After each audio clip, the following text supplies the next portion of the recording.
All right, here we go. Redman, what's good? You already know. Brick City's finest, we here. Oh, yeah. This is truly a pleasure, man. One of my favorite rappers of all time. Emma? Oh, yeah. Good Absolutely. shit. I work hard for that. We're in the same age range, you know what I'm saying? Absolutely, absolutely. And we still here, looking fresh. Looking good. That's right. You know what I mean? Thin, healthy. Yes. You know what I'm saying? It's about your health right now. Sometimes you see people in our age range, it's like, oh, shit, what the hell? What happened to you? Hey, look, I be seeing motherfuckers that's 20 years old. I be like, damn, them motherfuckers look old as hell. You know, the young generation, they got all types of drugs now. They got all kinds of drugs that's fucking them up, making them look old before they old. And, you know, hey, we blessed. Put it that way. I'm just blessed, bro. I'm just blessed. Yeah, man. We do the right Definitely thing, you happy for blessed. Yes, sir. So, we've interviewed you before, but I've never actually done the interview myself. So, okay. You know what I mean, we're gonna do it right this time around. Yes, sir. You know what I mean? So, what part of New Jersey did you grow up in? Newark, New Jersey, bro. Brick City all day. Holla. Brick City. Yes, so, sir. what was Brick City, you know, during the 80s like? Brick City in the 80s was it was pretty wild. Like my area, my block, 20th Street and South Orange Avenue, between 13th and 12th Avenue, like all through that region, the Westwood region, it was pretty wild because my block, you know, we had a lot of families, and you know, back in the day, you know, the families back then was like good time families, you know, like they were big, you know, it was a house full of people, and the whole block was just full of fucking dudes, yo. Like my block was so many dudes and gangster motherfuckers till every time you came out your door, you just had to be fighting or you had to be getting into some shit. We ain't had too many bad females around our way, so I guess that's why we were so wild, because any female that came around our way, everybody was on her titties because she was bad, and it was just so full of dudes, and there wasn't enough females, so motherfuckers used to wild out around our way. So at the end of the day, you know, Brick City in the 80s kept you on your toes. It was, you know, still healing from the 60 riots.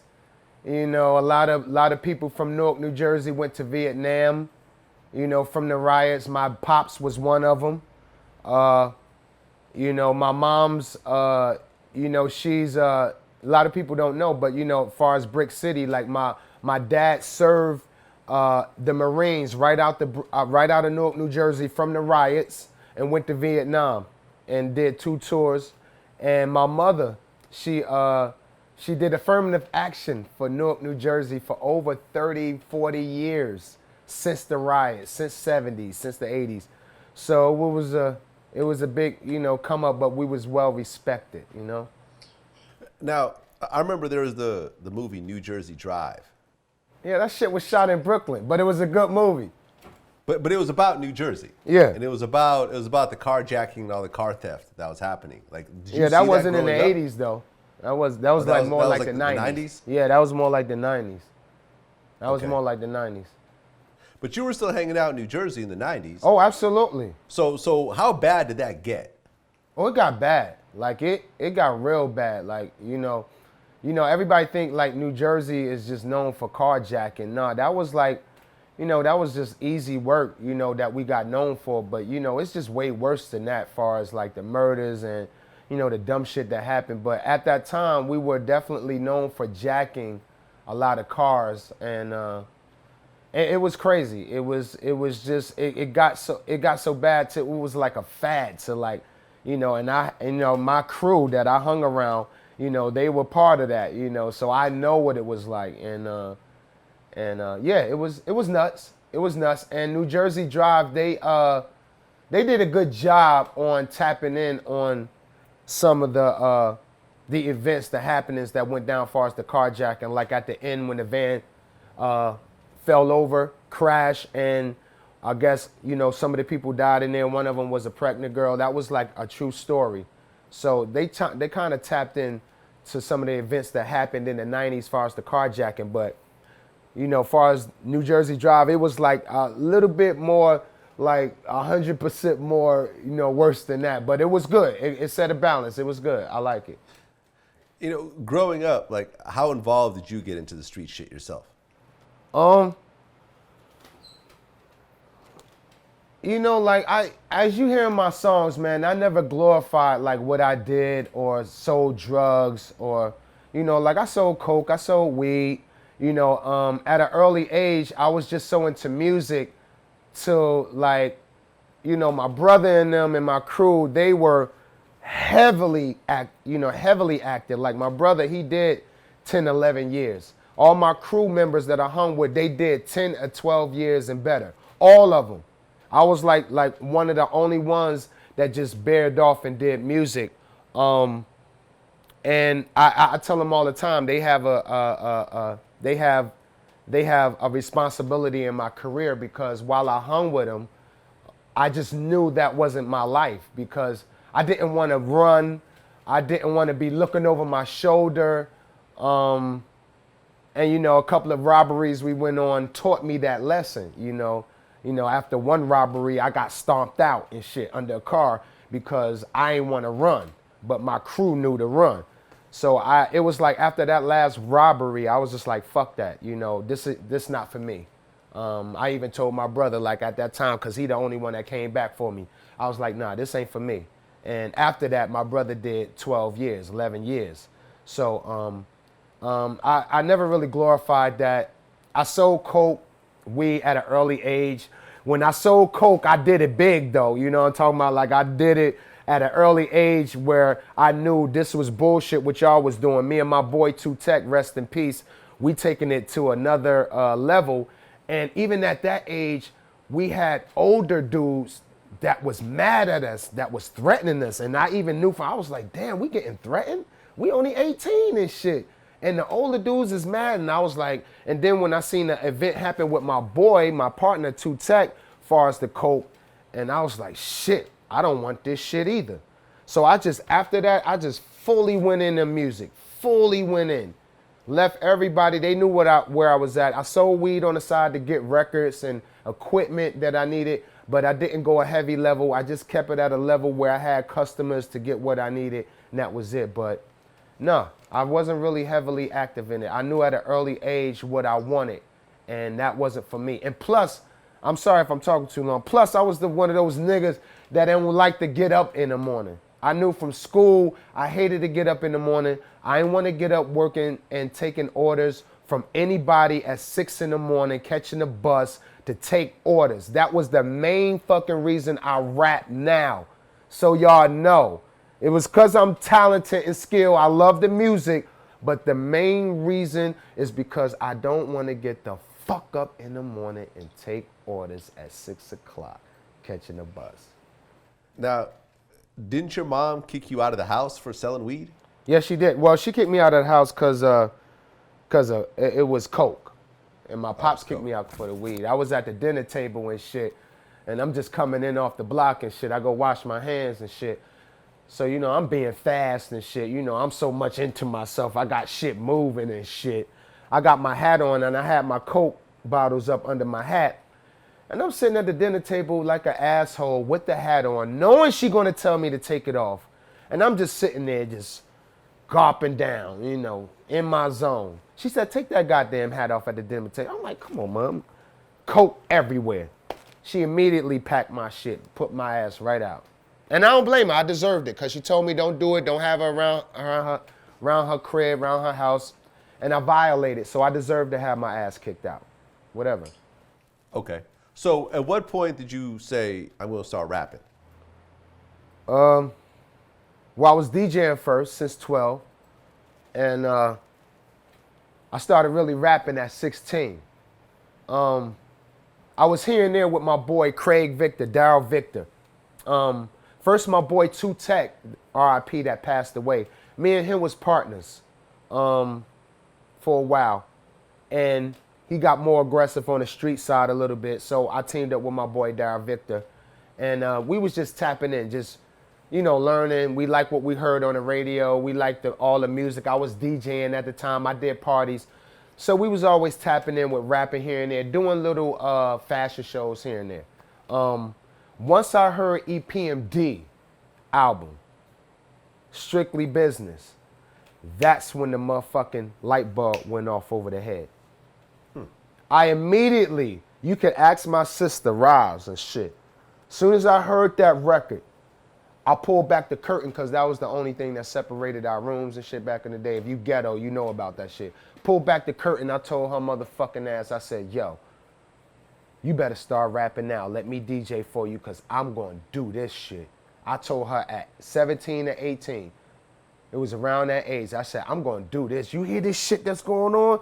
They got a slow flow, it's easy as funk. I like that funk. That's what I'm talking about. And finally somebody did it. And it was EPMD. And I told her, I said, yo, I'm going to do this shit, Roz. I'm going to do this shit.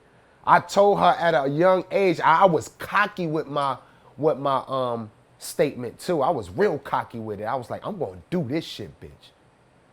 You better fucking start rapping now because I'm going to do it. And sure enough, yeah. I remember when the album dropped and it had Redman on it, I'm thinking that's like the tobacco, the tobacco brand Redman. That's the only Redman I was familiar with. Like, how did you come up with the name Redman? You see how you said my name? White people say my name like Redman, and black people say my name Redman. What's good, my nigga Redman? Right? You say I like that. The white people be like, "Hey, Mr. Redman." Redman. They be like Redman. Yo, I was a red dude. Like I grew out my red hair and all that shit. Like I was one of those dudes that I was light skinned. I had red hair. I was yellow as hell. And, I had a red face when it was cold and, just the whole shit with the snowball in the face and they naming me Red around the way. I just added the man later on when I started rocking. Okay. So how did you end up hooking up with EPMD? At a club in Sensations. Yo, listen, I love my Jesus. I love my God because he always, it's something about me. He got that light over me. Like EPMD, I heard they fucking record and I said I wanted to do it, right? They the one that gave me that fucking spark, right? So I'm in the crib and shit. I just came off the block and shit. They said they want to, my boy Do It All Do and my boy Fudge, they said MC Light was supposed to be at the club. So I was like, all right. I ain't want to go and shit. At first, I was like, nah, I'm going to just chill. But I was like, fuck it. We'll go see MC Light. I rock with MC Light. Shit, I be bumping her shit. That's my girl. At that yet, I wasn't even rocking yet, but I was fucking with Light because I was a DJ. We went down to the club and she canceled. And EPMD showed in her place.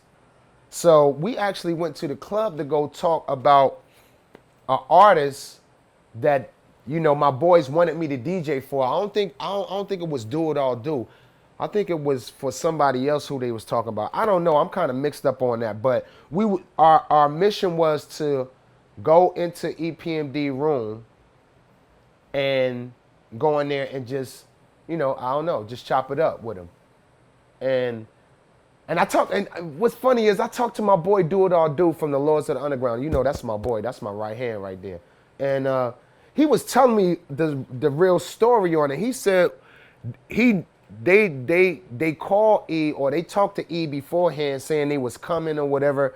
I don't know. I didn't know. My thing was from my point and perspective was I was going to the club to see MC Light. She canceled and EPMD showed up. We were supposed to go back there to talk about an MC.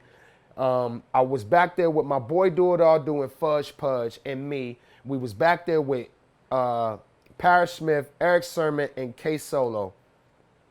I think, yeah. And they was rocking. My boys started rocking. They was, I guess they was trying to, and E said, yo, let me hear you rock. And I was like, nah, I'm the DJ. I just DJ. I was cut killer, I had like one rhyme and shit, from just fucking around. And he left it alone. They was continue talking. And he asked me again. Like for some reason, he was like, I know it's something about this motherfucker he's not saying. And he pressured me. He was like, yo, let me hear something. Let me hear something. I was like, I only got one rhyme. Let me hear something. And I started spitting, and this nigga was like, yo, Paris Smith was like, E. He told him right there, I heard him too. He said, E. He said, that's your K Solo right there. If you don't get him, I'm gonna get him. He said, I'm gonna get him. So he said, all right, you know what? Come on, you coming on stage with us tonight. I went on stage that night with niggas I knew from my hood in the audience.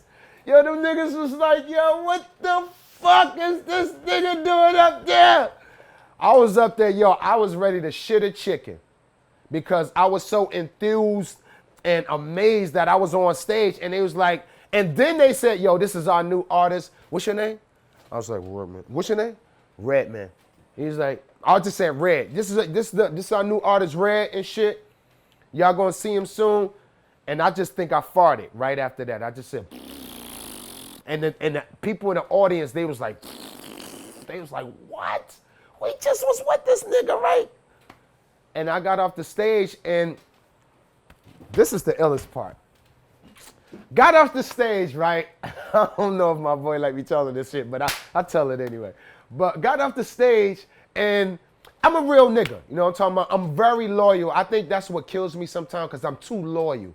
I'm very honest and loyal with motherfuckers, anyone I deal with.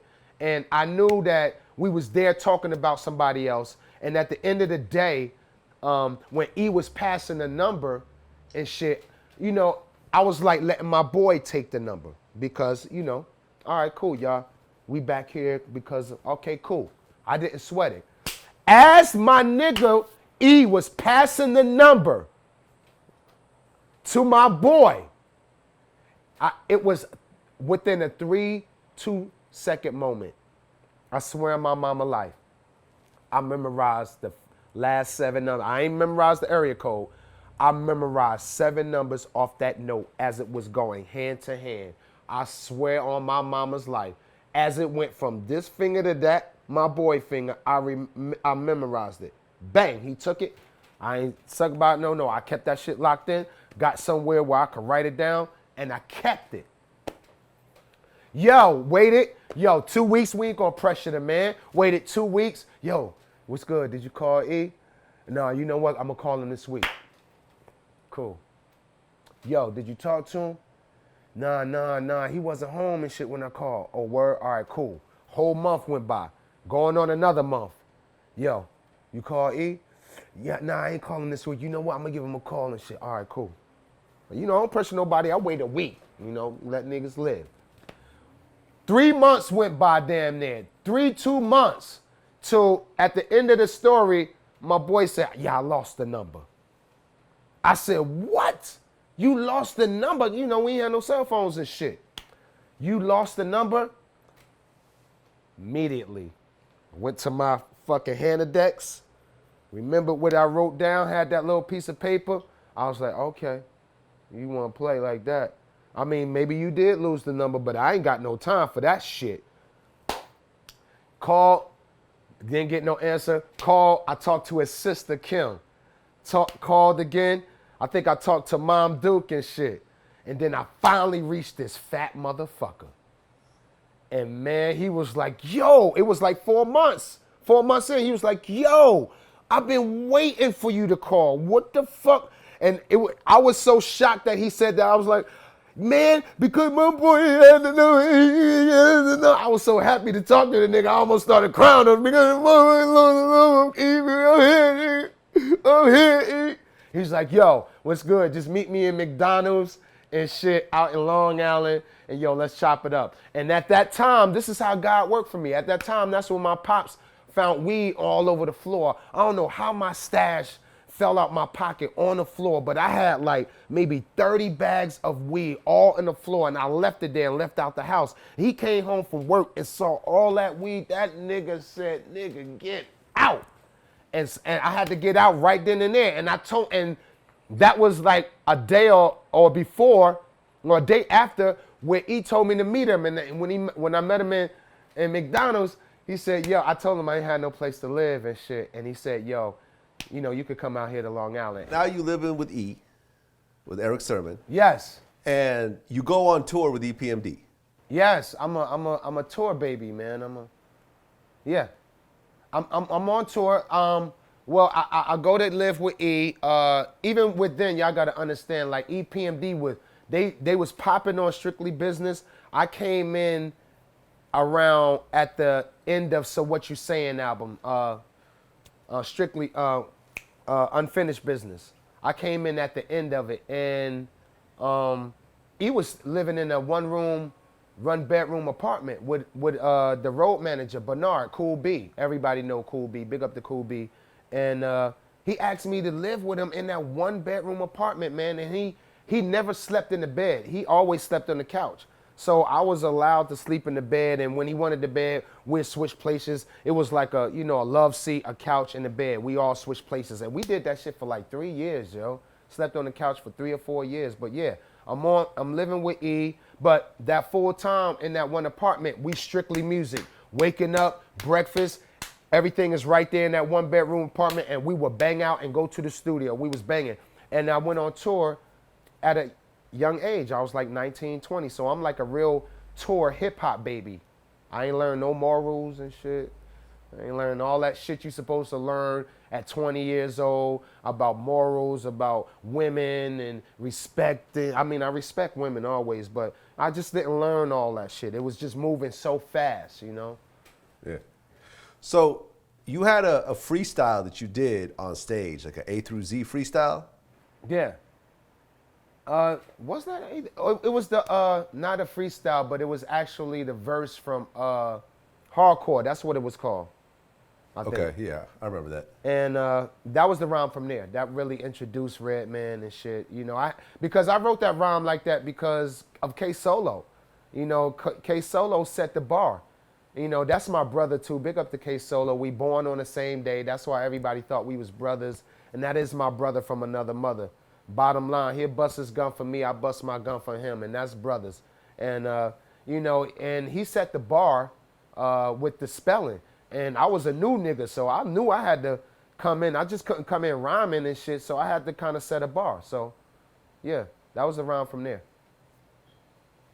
Okay, you're talking about K Solo's record, Spellbound. Yeah, yeah. He was when EPMD introduced him, he was spelling.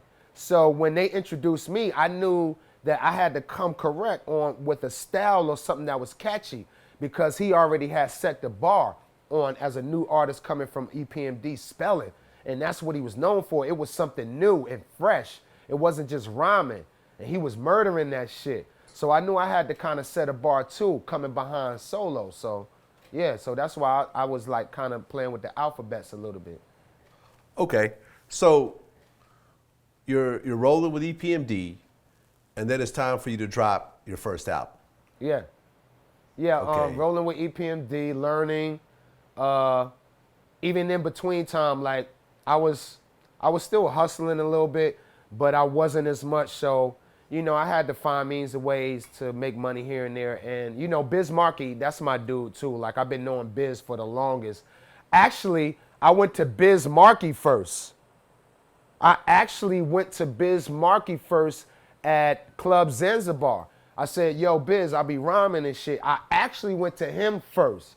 But Biz was so tied up with the Juice Crew that, you know, Biz was in the zone and he was getting money. He still getting money too. That's my own. He still get money. But long story short, before the first album came out, I'm on tour with him.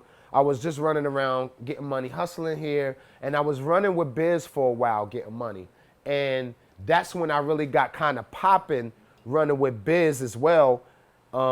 Right before I dropped that EPMD joint, I think, Biz was taking me around battling. Like I was going from city to city with him in the car, riding to other, in New York. It wasn't Jersey, it was mainly New York, airing motherfuckers out left and right. It got so bad because, you know, Jersey dudes, we was about punchlines and shit, you know, and a lot of New York cats was about, you know, positivity, like Rakim and Big Daddy Kane. It was on that kind of, you know, movement. And I came over there, yo, One spot chased us up out of there. It was in Long Island and shit. I went up in that bitch rocking like I was like, it was a whole gang of motherfuckers. I went up in that bitch rocking. They was like, get this motherfucker out of here. Who he think he is coming in with that shit like that? Nah, nigga, we ain't, nah, get the fuck out of here. We ain't paying y'all. Fuck out of here, man. In other words, they was thinking I was too advanced and shit. We was playing them out. But anyway, that's what I was doing to make money in between there until my album came out. And me and E was just building. Like, we was just such a tight unit. I was still living with E. I think, we got introduced to, Def Jam, like what they was hearing.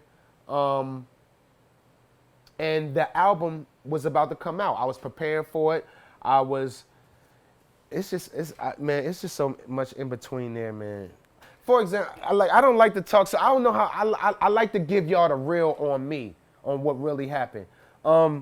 Before I got down with EPMD too, because this ties in with Def Jam, my boy Diesel Don, everyone knows him. If you know me, you heard of Diesel Don and the Governor. Diesel Don had a clique called Revolutionary Posse of Terrorists, RPT. We was like the first Wu-Tang before Hit Squad, before Wu-Tang, before all that. We was Revolutionary Posse of Terrorists, and we was from out of Newark, and the crew consists of like 8 motherfuckers. Do It All Do from Lords of the Underground was one of them, and we was going to city battling. Long story short, when I started rhyming and shit, Diesel Don, he was like the head referee, the chief of the whole shit. He took me to Def Jam. I seen not Kenny Lee, I forget his name, but he know who he is. We went in his office. No, he came downstairs, listened to my demo in the car that I did a couple of songs, and said, yo, you dope, but we're looking for more of a third bass kind of feel. Because third bass was ringing right at that. Third bass was ringing the charts. And he was like, we looking for a kind of third bass kind of thing if you got a partner or something. I was like, you know what? Thank you for the opportunity. That's what ties into this. So now, when I'm about to come out with my album, before I came out with my album, we was getting material ready for my album to introduce me to Def Jam. I went back to that same office, to the same goddamn dude that I seen with my boy before I met EPMD. And he said, yo, you the kid that was up here like a year ago or something, right? With your boy in the car. I was like, yeah, that was me. That was the same dude. And I had kind of the same rhymes too, but just on EPMD beat. So long story short, they liked what they heard, and I got signed to Def Jam, and my first album came out. And Def Jam was so amazed that I went gold and better. They was like, how did this kid from Jersey go gold and better? Well, Queen Latifah, Tretch, Naughty by Nature, they was already setting the trend on going platinum and going gold. Like Naughty by Nature was banging the charts. So it was already a platform laid out for me and shit, so. Well, what was interesting about your album? Because I bought that album.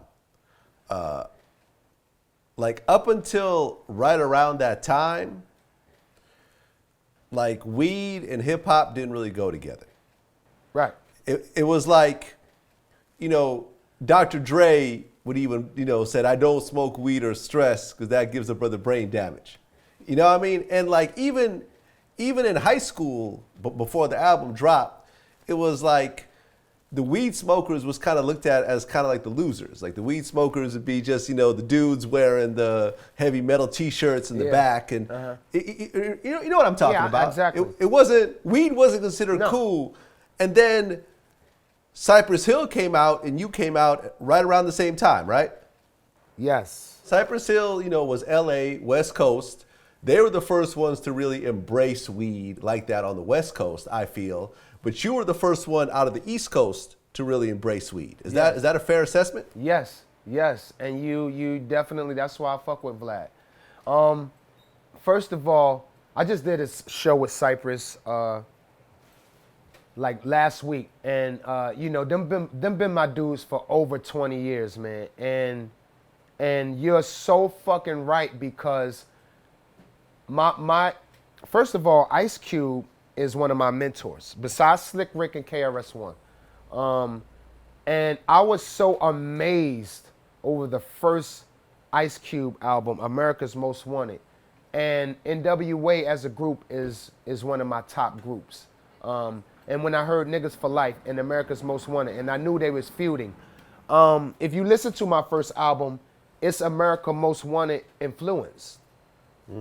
If you listen to my album, it's Niggas for Life influence with the skits. No one on the East Coast was doing skits. Nobody was doing skits on the East Coast. And I embraced that. I was like, I love what they're doing. I just want to add my East Coast flavor to it. Cypress Hill. When I first seen them on the High Times cover, first of all, when I first heard their album, I was like so amazed of how they embrace the smoking shit as I did on my album. They just did it to another level and from a different culture. You know, big up to Cypress Hill. Like I said, I've known them from over 20 years, and they're not just, colleagues in the game with me. They're friends. And that's like really rare in the game to have like really, artists to support each other in this day and age. But in the 90s, that's what we did. And when I first seen them on the High Times cover, I was like, shit. You know, because in New York, we had, Cambodia weed. We had the chocolate. We was known for the chocolate over here, and skunk, with slight green. But when I seen that green shit they had on the High Times cover, I said, nah, there's another world that I'm not tapping into. There's something else going on that, because I haven't been to Cali yet. I'm just still bubbling on the East Coast. I haven't even been to Cali. And I seen that shit, and they had the ski hats on with the weed plant on the ski hat. Muggs had the ski hat with the weed plant on it, and they was just in there looking all smoke like hippies, but rapping, and with that green ass bud, I was like, yo, there's another fucking world that I ain't tapping into. These motherfuckers got it down packed. Let me tune into these motherfuckers. And the next thing you know, I seen Be Real, and I end up, using a piece of his lyric for Time for Some Action. And it was actually not a little beef between us, but between the labels, because they saying, well, we just came out with Cypress Hill album maybe a year ago, and now you want to use it. They didn't understand, but we got the clearance to use the Time for Some Action anyway, and that was like my first single off that started my career. And I always tell Be Real to this day, like, Cypress Hill had a major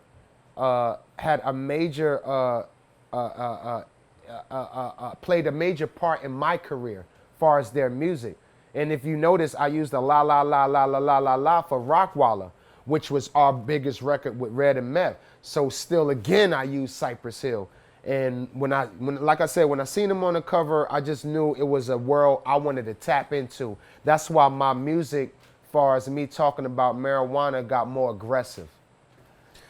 Now, I remember you were on the cover of, I think, the Source magazine.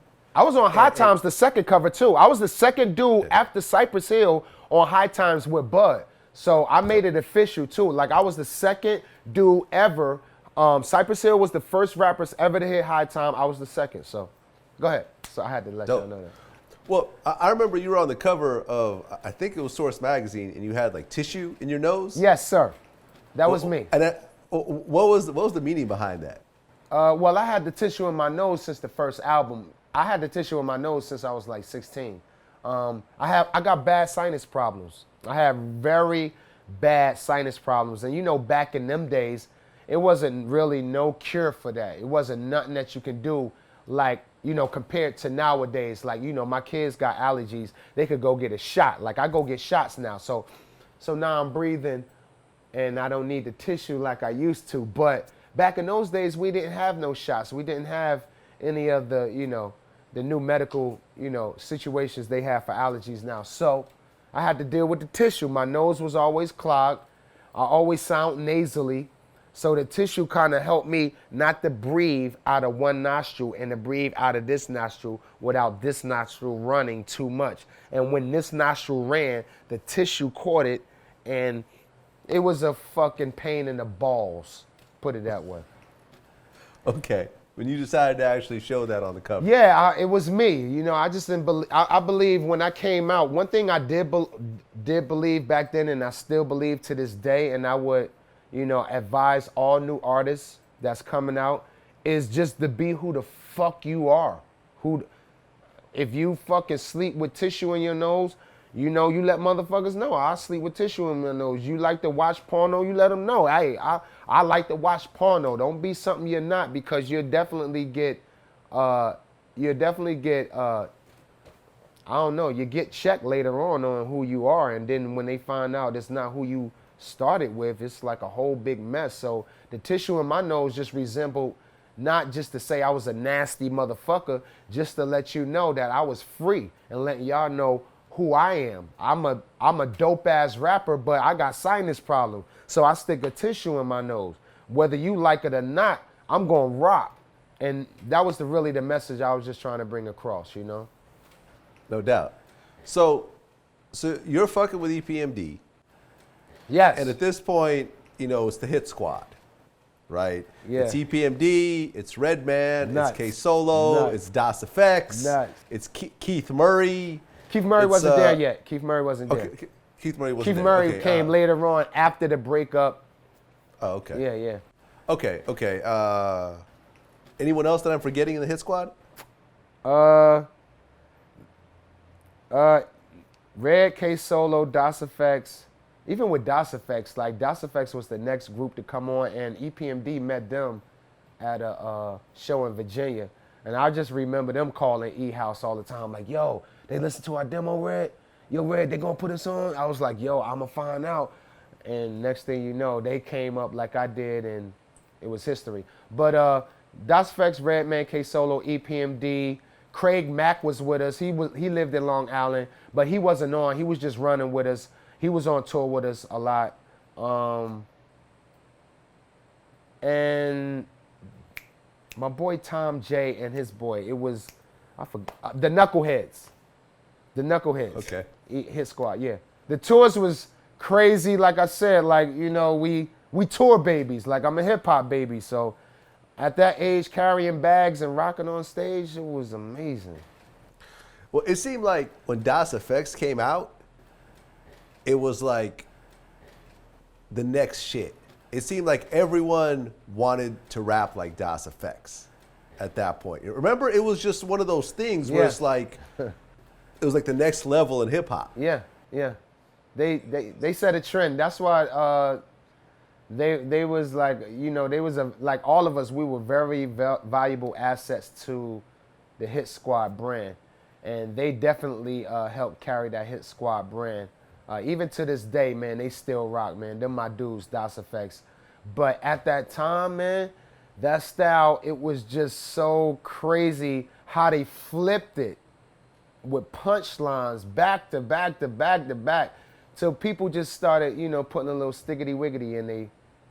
Same way with Tretch. Same way with Tretch. When Tretch came out, everybody was rocking like Tretch. Everybody started rocking like Tretch. So, you know, you got trendsetters out there. Some styles was, you know, was more of a style that people caught on to, like, wow. And some people just rock, it was more lyrical content kind of stuff.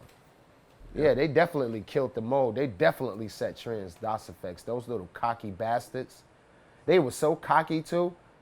I love them, my dudes. When they was part of, I think Parrish Smith signed them under Parrish Smith brand. It wasn't like an EPMD Hit Squad where they signed them under. It was more under Parrish Smith, and they ran with the Hit Squad. Yep. But when they blew up, they was like, man, they went platinum. Like, who was going platinum from the East Coast? Like, Das Effects was platinum, like NWA in 91. In 91. That's unheard of. Oh my God. Superstars, yo. You guys are at your height. You know, the Hit Squad, everyone's popping. Yeah. And then EPMD breaks up. Yeah. the story, you know, and I've interviewed Erick Sermon before.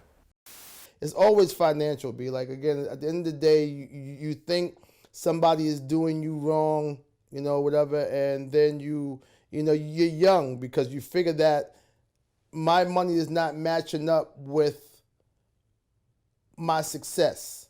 And then it just turns for the bad, you know what I mean? You know, so at the end of the day, I felt like it was time for me to leave, and I left. Well, I remember, I think it was on the Beef DVD where Right. you guys discussed that. And I remember that the craziest part was, I guess one of the dudes that I guess did the robbery actually was on tour after you guys kind of worked it out. Yeah, but he said that, yeah, that was what was said though, but nobody was on. I don't know where that came from. Again, the only thing that was sold that was real about the Beef DVD to me is the fact that I did move to Atlanta and I did get out of town because I figured that they were trying to pin me on something. They had signed statements on me. So I'm not, after I got released from jail, I figured that, listen, I'm not gonna be sitting here waiting for them to do all this, so I'm gonna leave. It got crazy. It got real crazy, like, you know, to the, you know, house invasion, to, you know, E-house getting shot up. My room, like where I stayed in the E-house, bullet holes was through the that room and shit. And it got pretty crazy. Like, I was like, wow, it's like some movie shit going on. It got pretty crazy. It got real crazy. But, you know, hey, it was just like, you know, the separation, like far as, like, because everyone hung with each other. So it was kind of fucked up where we couldn't like hang with Parrish and, you know, Das, they loved E, but they was so much under Parrish, so they was like, all right, they kind of faded with Parrish, and it got really nuts, man, and it got nuts.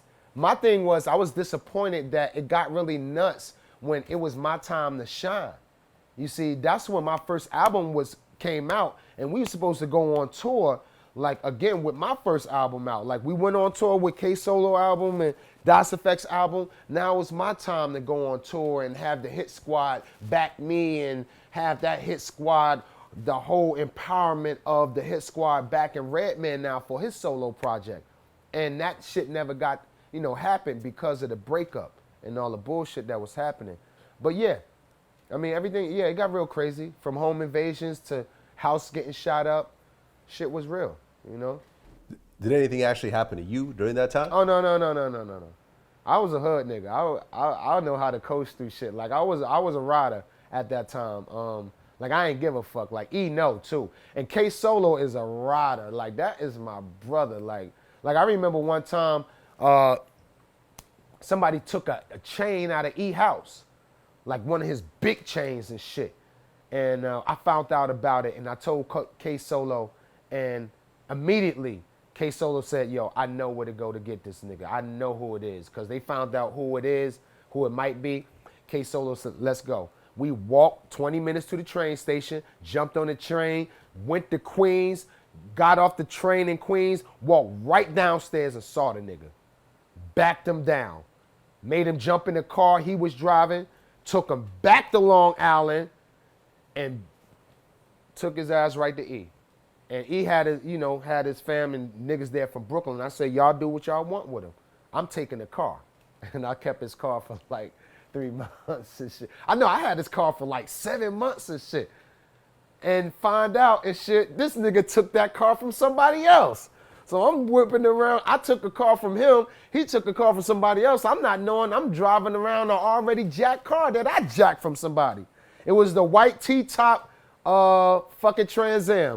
Fucking niggas know when I was driving in the hood, because that's what I did the skit off of in my first album. Anyway, yeah, it got kind of crazy, man. I didn't get that full support of the Hit Squad, and that was it.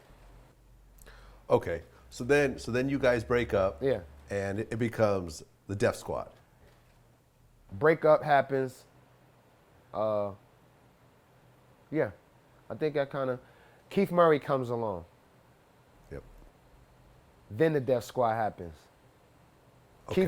Keith Murray comes along, and Keith Murray was in college. Keith Murray, a lot of people don't know, Keith Murray is a very smart, intelligent dude. You know, he just, that other side of him gets in the way of in the camera for y'all or whatever. But Keith Murray was in college. Keith Murray was like in his third year of college, going to school every day. But he was just witty with that pen. And he was introduced from, I forgot who brought him over. But yeah, he immediately started fucking with E. And, you know, we welcomed him in with arms, open arms and shit. He used to come get me when E was gone because he knew I was staying at the house. I ain't had no ride. He used to come get me in his Montero truck. We used to ride around, smoke. And then we formed the Def Squad after his first album came out. And we kind of went on tour and started pushing the Def Squad. That's when we dropped the album Def Squad with Def Jam after his album came out. And yeah. So the Def Squad consisted of who? You know. Def Squad was just me, Ian, Keith. That's it. Okay, that's it. And our crews, you know. But what wasn't Molly Mall? Jamal? Molly Mall. First of all, Molly Mall, like that's like my nephew there, and he came in. He was with Illegal.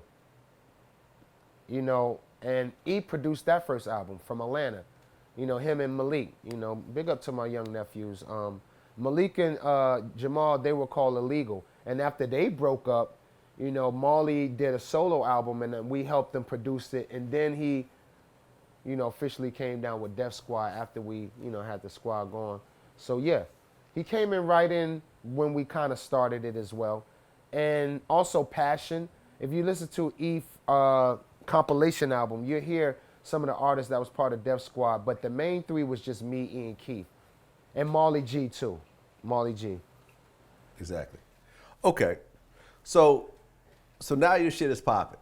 Yeah. You know, and I used to tell my friends this all the time. Like in the 90s, I considered Redman to be the most consistent rapper out there in terms of albums. Because it seemed like someone would have this great album, and then the next album would be kind of, then they would come back, another album. But it seemed like your first three albums was like, play them all the way through, front to back. Nice. It was just like dope song after dope song. I mean, this is, you know, I'm keeping it 100 with you. You know what I mean? Absolutely, as a fan. absolutely, like, absolutely. And it seemed like the progression on the albums was always great. The production was always dope. The whole Superman Lover theme was dope. Yes. And it's like, you know, you kind of reinvented yourself every time. Like, how do you think you kept that consistency over that many albums over and over again? How did I keep that consistency? You know what? It had to be because of my circle. Usually, I like, first of all, my work ethics. Ever since I was young to now, like I take everything to a max. Music is like strictly my life. So I'm like a fucking, I don't like to do nothing. I don't like to go out nowhere. I just like to be in the studio. I feel like I'm safe. So I try to surround myself with people who work just as hard as me or even harder than me. And E definitely was one of those persons that just kept tuned in. And we, even after I didn't live with him no more, we still was, I came to his house, we sit there for hours, go through records, chop up little samples here and there. I just kept motivated. The EPMD brand, what Parrish always said, you know, their business, from Strictly Business to their last album, everything was business.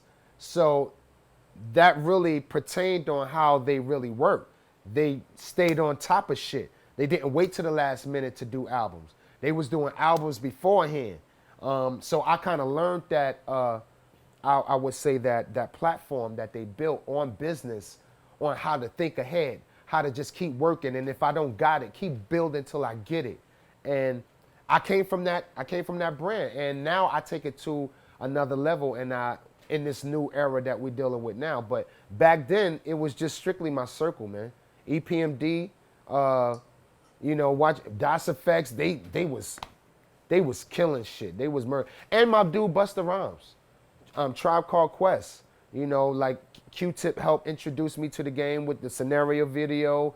He allowed me to be in the whole circle of a new circle besides EPMD. introduced me to more of a new circle. And, big up to Tribe, big up to my boy Tip. And seeing them working, talking to Busta Rhymes and listening to Busta Rhymes album, because he was consistent too. And so that circle we was in, we tried to better ourselves for this movement, but we also was in a slight competition on who can outwork, who could just keep dropping. So, yeah. Well, you talk about, different eras. So these days you're in the social media era where back then, if you wanted to get at another rapper, you had to go book studio time, create a song, put the song out, get it distributed, because there was no internet. You can't email it. I mean, there technically was email, but no one really had email back then. No. So, and you had mentioned in a previous interview that the 90s era was more aggressive than it is now. Yes. Can you explain that? Well, two of our biggest MCs out the 90s got murdered. R.I.P. Tupac, Shakur, and Biggie Smalls. And that should show you enough that, our era was very serious about what we did, and we took this music shit serious. Like I said, like you said, you're right. It wasn't that kind of communication y'all have now. We had to distribute a record for a disc record to be played, or even put it on a tape and for it to be played on a mix show.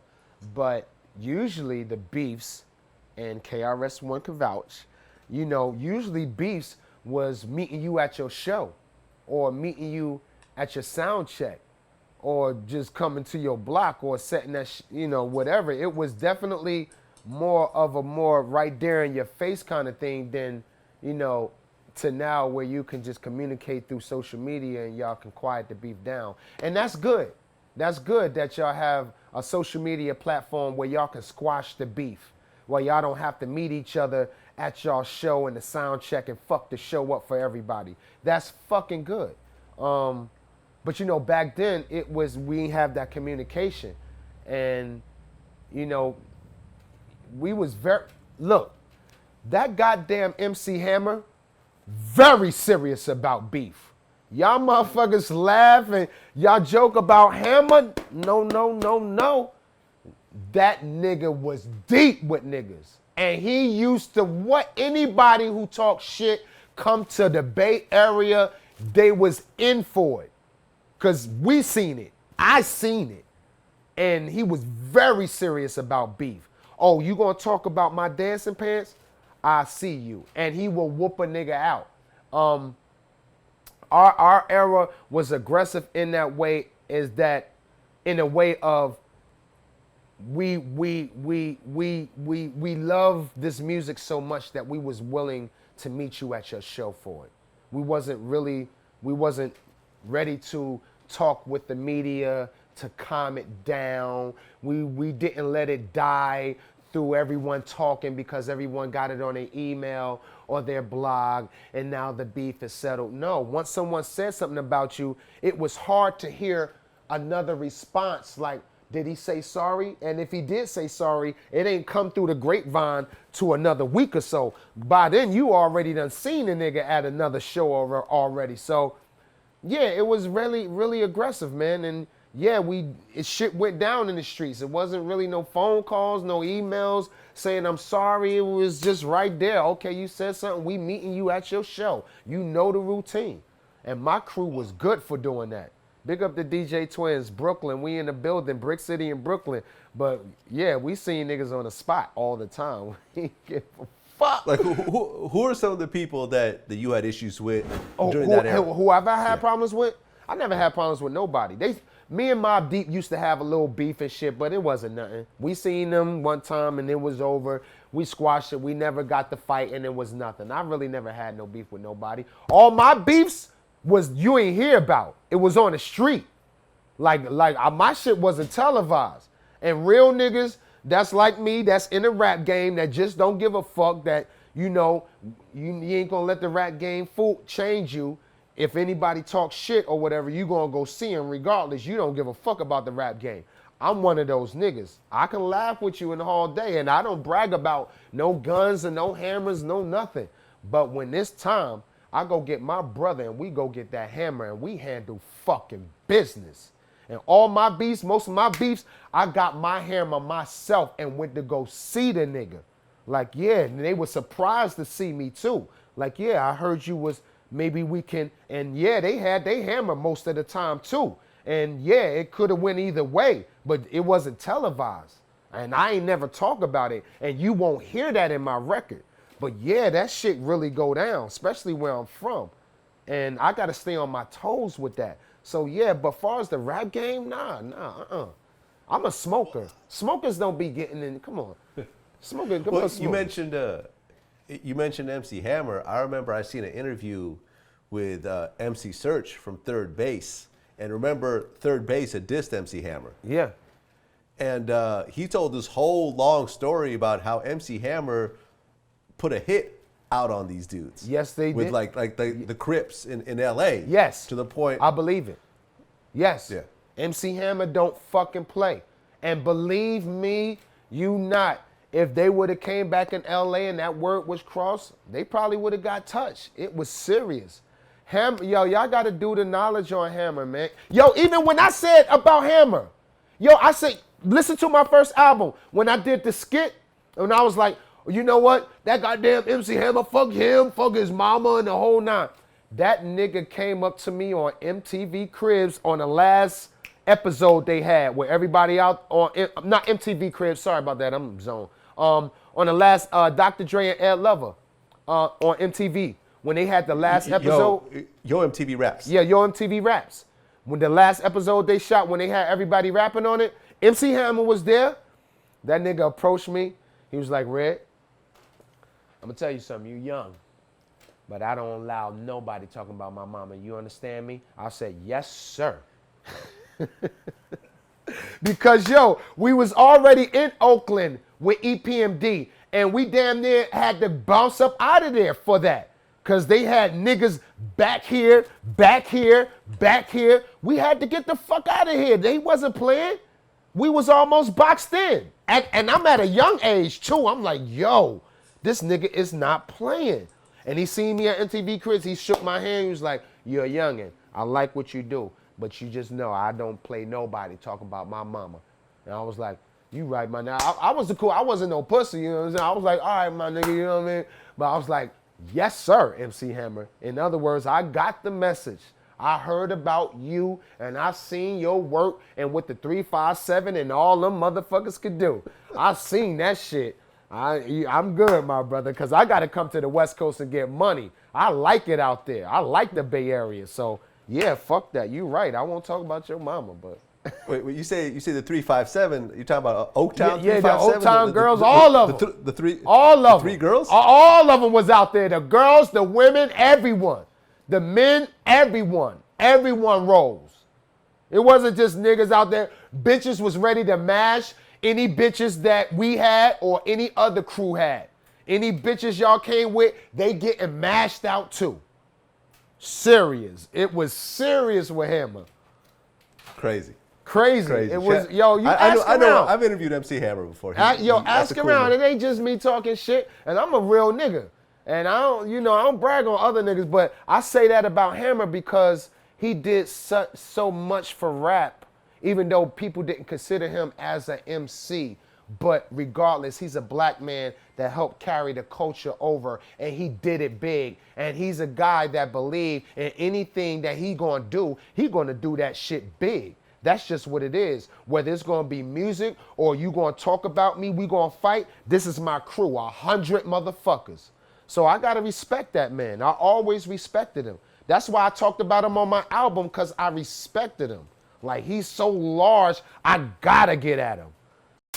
Listen up, because we need help to keep putting out the show you love for free every week. Look, nobody likes filling out surveys, but we need you to do it. It won't take any more than 5 minutes, and besides helping out the show, you'll be entered for a chance to win a $100 iTunes gift card. We know some of you have already done surveys like this in the past, but we really need you to log in and fill this thing out as accurately as possible. Once we know more about you, we'll be able to help deliver the show and sponsors you dream about. Finding sponsors who are a good fit means that we get to give you deals and information on the brands that you care about while keeping the shows free to enjoy every week. If you don't care about helping us or making the show better, do it for a chance to win the free iTunes or Amazon gift card. So please do us a solid and go to the VladCouchSurvey.com. Again, that's the VladCouchSurvey.com. You and Method Man were on LL Cool J's 4321. Yeah. Right? And that was the song that set off the beef between LL Cool J and Canibus. Yeah. I don't know why.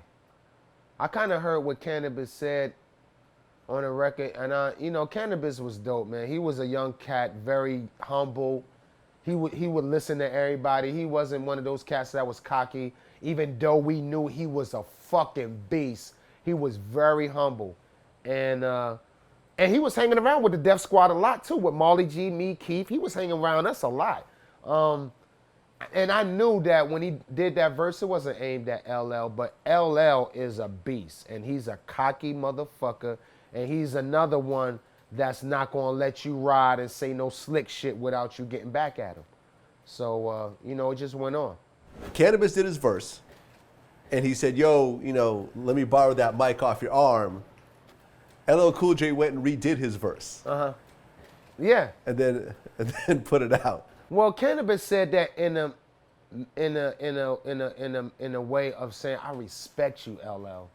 I respect you so much, and I cannot believe, LL, that you allowed me to be on this record with like 3-4 of the greats, LL Cool J, DMX, Redman, Method Man.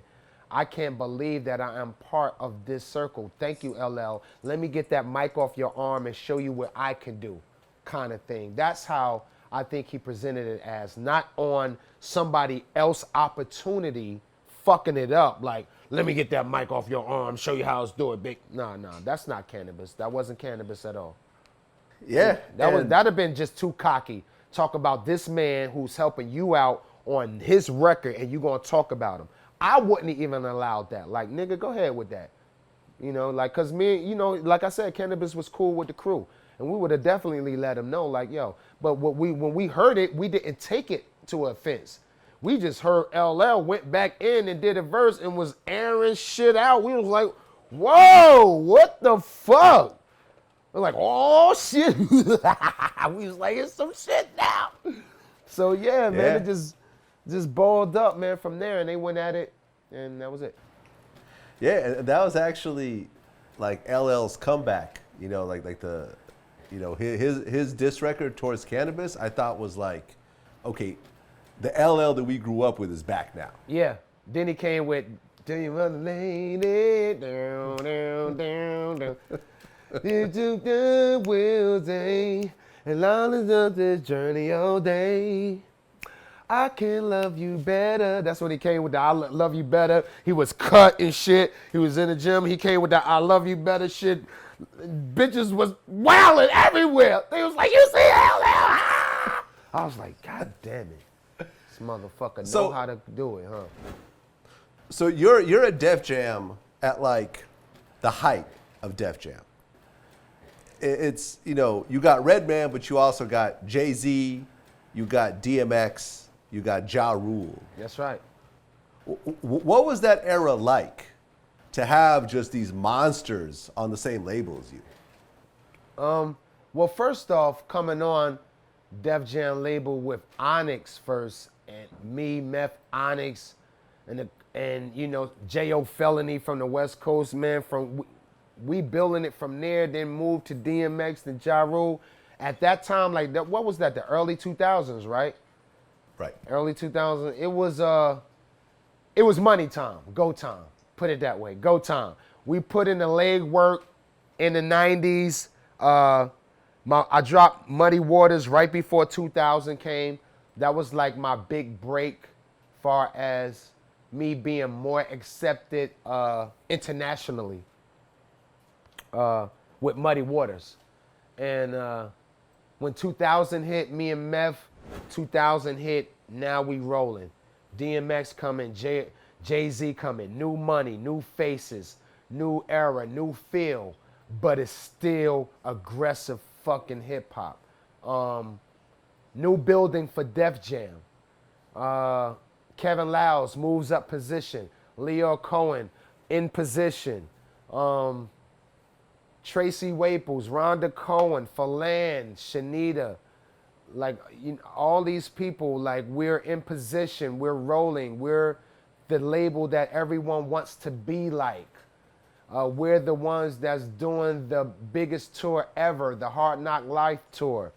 We're the ones that got all the records on the radio now. We're the ones that got the underground cover. Even though Red and Meth and some artists wasn't big radio dudes, we had the underground cover. They had the artists that had the radio play, like Jay-Z and DMX at the time had mad radio play. They had that covered. So they had all angles covered. Even with R&B, they had it covered. Yeah, it was go time. When DMX, Ja Rule, it was go time, money time, go time. Now, did you and Jay-Z have a relationship at all? It was more like he respected my music, I respected his music. I didn't really know how much Jay respected my music until like he heard the 4th album. Like I think he fucked with that 4th album of mine, Doc's the Name. I think he fucked with that 4th album. He was like, yo, that album tight. That's why I was like, all right, cool. But yeah, our relationship was like respect on some real nigga shit. Like, I respect this dude. I respect this dude. If he can respect me at my level, I can respect him at his. So it was that kind of.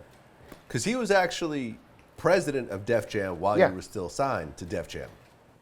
What was that transition like as someone who's like, okay, here's a fellow artist on my label, and now this is the president of the label? Yeah, that was later on down, too. That was like maybe in 2006, 7. Yeah. Like around there.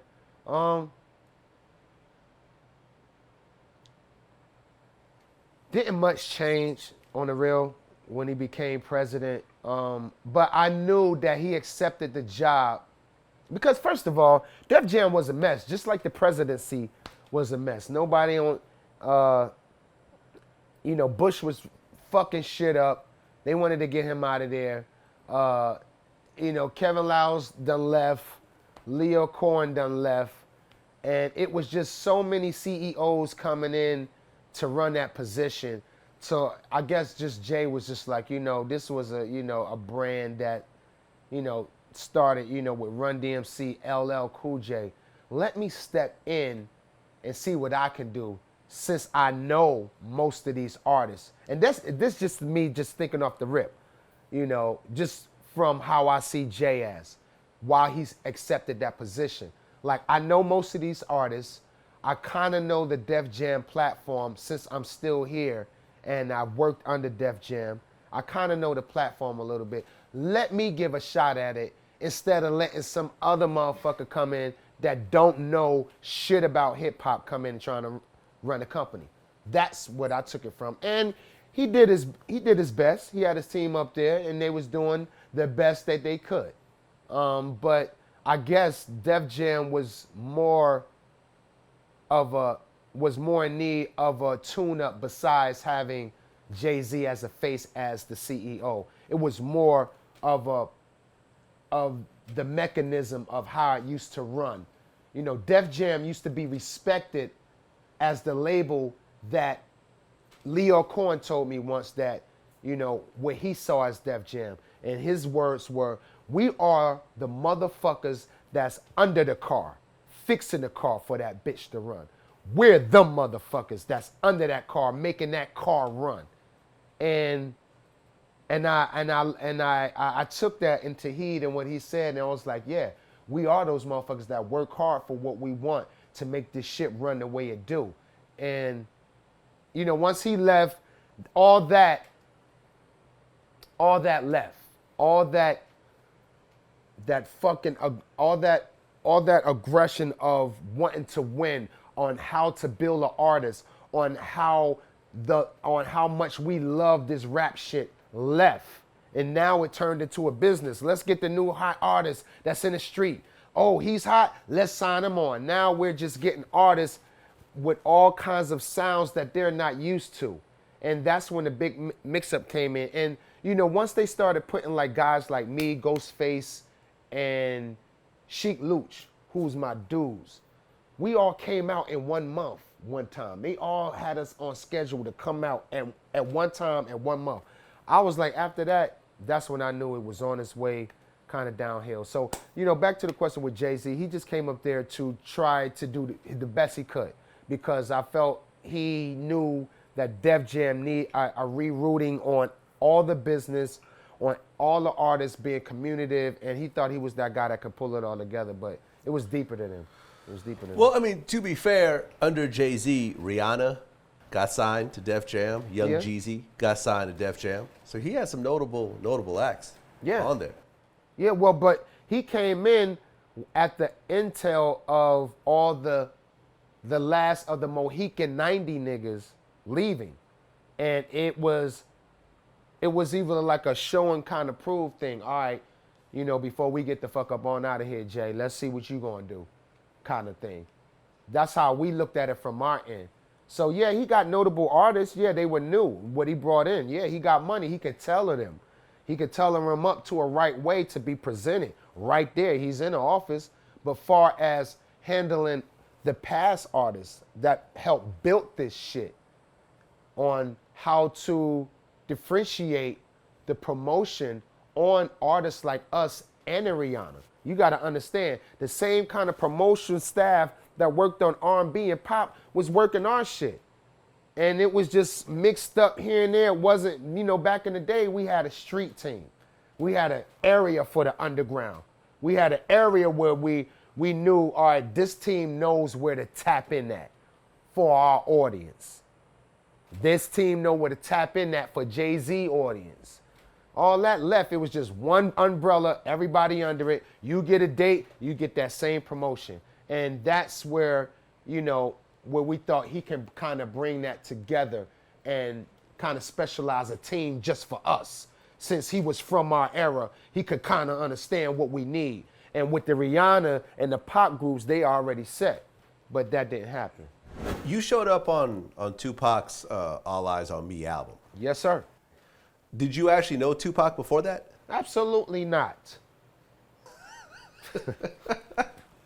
And that song wasn't even supposed to be a Tupac song. No, it's not. It was supposed to be a Daz record. That's why we went over there.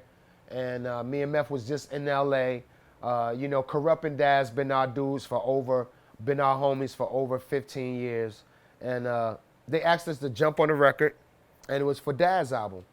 And next thing you know, we heard the record come out on Tupac album. And just from talking to Daz, you know, the story was, you know, Tupac had just came home, and it was like, you know what, all new material, all hot material, you know, Pac needed. And I guess Pac heard the record. He was like, wow, all right, well, Red and Mev, all these niggas on it. Yeah, let me jump. I need this. So, I mean, you know, anybody would have did the same thing. It'd probably worked bigger for Tupac than it did on Daz and them album anyway. But we originally did it for Daz, Corrupt. It was a great record, too. Like, I feel like what Tupac did on that record was amazing. Yeah.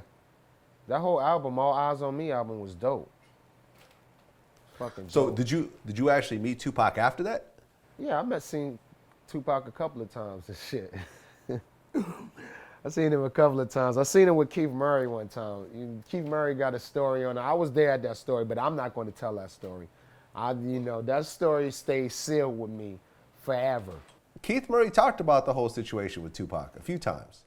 Me and Tupac never had a altercation. Never squared up or anything. Nah, he asked me about an issue about the record I shot you. And he just was asking like, yo, his homeboy asked me. Tupac didn't ask me, but then Tupac walked over after his homeboy asked me, what we talking about in the record? Nah, we're not talking about you. Shook hands, that was it. The people on the video that shot it, we was at the Underground Hip Hop Awards. And I was just saying the fact that niggas ain't underground. Niggas don't know nothing about underground. You know what I'm saying? I was talking about the Tupac incident when we had that little face-to-face confrontation. That's underground. You know what I'm saying? These underground dudes don't have confrontation nowadays. You know what I'm saying? You talk, I see online, they talk about each other on Twitter or whatever, they beef, and then they piece it out at the end. You know what I'm saying? I'm from the era where you talk about me, we're going to see each other, and something's going to happen. I was right there because I'm a rider. And if my boy in trouble or whatever, I don't care what coast we on, we banging out. And it got close to that situation. But then, that's it. That's all I'm saying, man. But, besides that, I ran to a Pac on a couple of occasions. And plus that was Tretch Boy. And he was always in Jersey. So, and he always respected. He always respected me. When I seen him, he was just like, always gave me respect. And I always gave him respect. And even I heard in an interview where he was, he mentioned my name in an interview where he was like, because, I was a new, fresh nigga.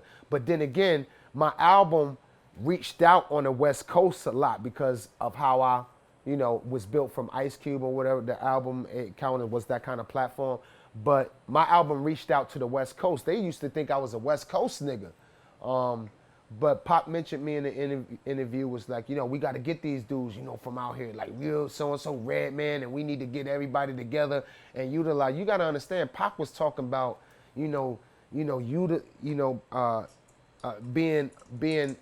utilizing each other to come as one way back then, before he started coming out with songs and records. And even when he started at an early age, he was talking about the rising of our culture as black people. So he was always on his job, man. Well, Tupac was gonna do an album called One Nation. Now, were you supposed to be part of that? I don't know, but he probably would have called me. He probably would have. I would have been right there too. Yep. Would have been right there at that time. You and Eminem had a song called Off the Wall. Yeah.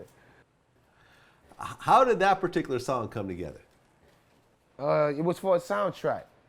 It was for, I forgot, it was for the Def Jam movie. It was for Nutty Professor 2, The Clumps. Yes, it was, Nutty Professor 2. And okay.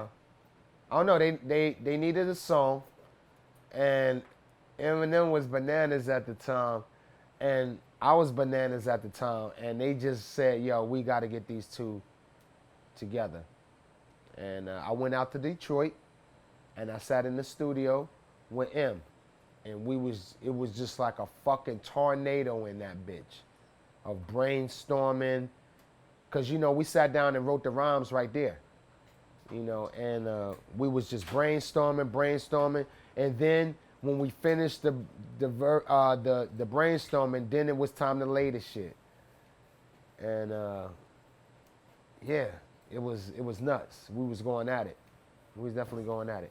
At the end of the day, after that, I continued to go out there. Like, I used to go to M House, big up the Proof, R.I.P. Proof, rest in peace Proof. Proof used to pick me up from the airport all the time, make sure I was straight.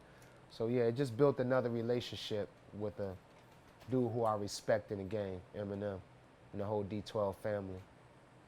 I mean, a lot of times when you see these types of collabs, especially on soundtracks, like the people don't actually work on it together. It's like, the Pro Tools get sent, you do your verse, someone else puts it together, the people never even meet, Yeah. But you guys actually worked on it together. Yeah. Well, that was us. You got to understand, like, I'm sure you do, you from our era. That was the only way we communicated. You wanted to see us, you had to come to the record store. You had to come to our show. Either you seen us on MTV or BET. BET wasn't even popping off too much popular back then. You Radio Music Box, Video Music Box, MTV, BET circled in. There was only 3 channels you could see us at. So yeah, you had to be more communicative back in the day. And that even played a role with the artists, not just from artist to fan, but from artist to artist. We didn't have the big emails where you could send files, because it wasn't no files. We was on 24 track, and that reel was big as fuck. And yeah, it used to be shipped, but it was like a real heavy shipment of reels. And usually, the kind of communicative platform we built back then was you go to that person's studio and y'all sit down and create, and y'all make that record right there. There wasn't no you send me the reel and I'm gonna take the reel here, load it up on my shit, and load that big 24-track reel up and try to drop vocals, and then I'm gonna send that reel back to you. Nah, it wasn't that. We rather pay for the plane ticket to where you at, and we sit there and create. That was how our era ran. More communicative. So Eminem has a history of killing people on songs. Like, Renegade is one of those songs where most people feel that Eminem got Jay-Z on that song. On the song that you did together with Eminem, Off the Wall, who do you think got it, from your opinion? For me and Eminem, Yeah. we both had our moments. But, I know I could have been probably a slight underdog because Eminem was new, and I was in my prime, but I was like a mid-vet. But nah, on that record, we was going in. And I listened to it like, because I'm very modest. I try to give the benefit of the doubt to myself. Like, all right, maybe I could have did better, but nah, I listened to that shit and I was like, nah, he had this style and I had the street style. Just, because Eminem was, what he talks about, he's all over the place. And me, how I place my shit far as, being more urban and, ghetto, I place my shit right just to keep up with him. And I listened to it and we was both getting it in. We was getting it in. I wasn't disappointed at all. It was a good record. It was a good record. Right, and Eminem named you as one of his top all-time rappers. Yeah. Yeah, and he's one of my top too. And a lot of people was mad at me too for that, like saying Eminem is like one of my top, But yeah, I could say that because, not because of culture related or race related, is because of his work ethics. I like his work ethics. Album for album, he was banging. I don't care about the Grammys. I don't care about all the awards he won. His dedication, his hard work, his seriousness on every album, very competitive. I wasn't disappointed. He's just like me, just like you said in my era with my 3 albums, how I was dropping. His fucking first 6 or 7 albums, he was dropping them bitches.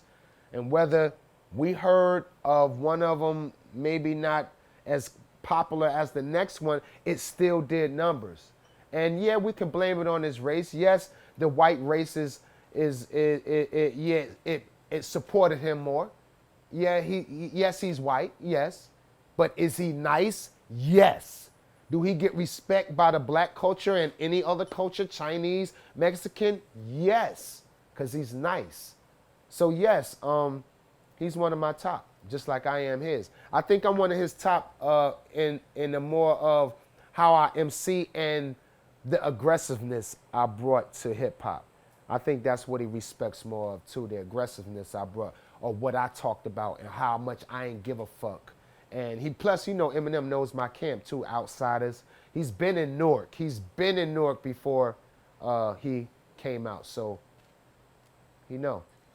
So, you guys did that one song together and you continued your relationship, but you guys didn't have any more songs together. I know. I don't know why. And it wasn't like, he progressively, blew up. And it wasn't it wasn't never, I would say, a level of us fucking with each other. Like, he's here and I'm a vet here. It was more of, we just never really just communicated and sat down and chopped it because we felt we already did it. We did it at our early ages, like, when it was really demanded. And at that time, it was demanded too. But it was just more of a communicative thing. And I've seen Eminem. I talked to Eminem. I'm very close to the D12 crew. You know, big up to D12, big up to everybody, the whole fucking Detroit area. But we just never sat down. That was it. But I bet you if I was to call the motherfucker right now, like, we need to do this joint, make the beat. Matter of fact, he did a beat for my album. It's called it didn't never make the album. It's called I See Dead People. And Eminem produced that track, but it never came out. And all my Redman fans, they know it. It's some underground shit that never came out. And I'm about to put that shit out too with a master and a mix on it, so y'all stay tuned for that. But he produced something for me when I asked him. So if I was to ask him now, like, yo, stir a beat up, put me on it, let's go shock the world. He'll do it just on the strength of the relationship that we have through the crew and Proof and everybody from us doing that song before. Right. It seemed like throughout your career, you've never really been starstruck. Like I remember, you talking on the Breakfast Club about how you got to LA and Dr. Dre wanted you to come to the studio, but you had just gotten off a long ass flight, so you didn't do it. No. It was that, but it was for, I think, Dr. Dre got the Beats Radio thing. And I was, I think he wanted me to come up there to lay something for the Beats Radio, like maybe a freestyle or something for the Beats Radio. And come on, Dr. Dre, I would have did it. And Dr. Dre, I don't get starstruck over Dr. Dre because I've seen Dre plenty of times, and I know Dre. Like, we all family from the 90s. That shit is real. Like, even though they was way over there, we're still family. If I come over there, I need something. If I really need, I got to see Dre. They're going to get me to Dre. Yo, what you need, Doc? What's going on? But it was more of I just got the fuck off stage. I was on stage a night, like maybe 12 hours ago. I was just on stage in Paris, on stage, and I didn't sleep the whole flight. I slept maybe the last 2 hours of the flight. And that flight from out there out to LA is long as hell. And I just literally got off the plane, caught the cab, and shit to Family House in LA, and I literally just sat down and got the call and shit. And like, yo, what's good? You out here? Yo, come to the studio. And when I'm going to fuck with Dre, I like to be prepared and on point. I don't want to be up in that bitch like this, tired, listening to a beat, trying to write, being lazy. If I'm going to see the great Dr. Dre, I'm going in that bitch off some sativa bud with my fucking phone and my pad, my earphones, and ready to work, nigga. He gonna have to fucking Jesus gonna have to come off the cross to get me the fuck out that studio if I'm fucking with Dre up in that bitch. So I like to be geared up. He fucking with Eminem and 50 Cent and, he big time. I gotta go in there like this. Like, Dre, what's good, sir? We gonna do this beat? I already got a rhyme to it. Put me in the motherfucking booth. What exactly is your connection to Cesar Millan? The dog whisperer. Cesar Millan, dog whisperer. Anybody that got a dog should know this guy. I knew Cesar Millan back in 99 or 2000 from my boy in LA. He introduced me to him, and Cesar Millan Cesar Millan is Mexican, and he lived in the hood. See, all that shit y'all see now? See, I know the Cesar Millan. Cesar Millan lived in East LA, and I mean, it was hood down. But he had his compound with his dogs. And only star dogs he had was Will Smith dog. You remember those Rockwallers they used to have back in the day? Mm-hmm. Will Smith and Jada Pinkett Rockwaller. And I had bought a puppy because I seen my boy T Smooth. He had a connection to some red noses. So I was like, let me fuck around and get a red nose. I was making money at the time and shit. Let me give me a red nose and shit. And he wasn't even the pick of the litter.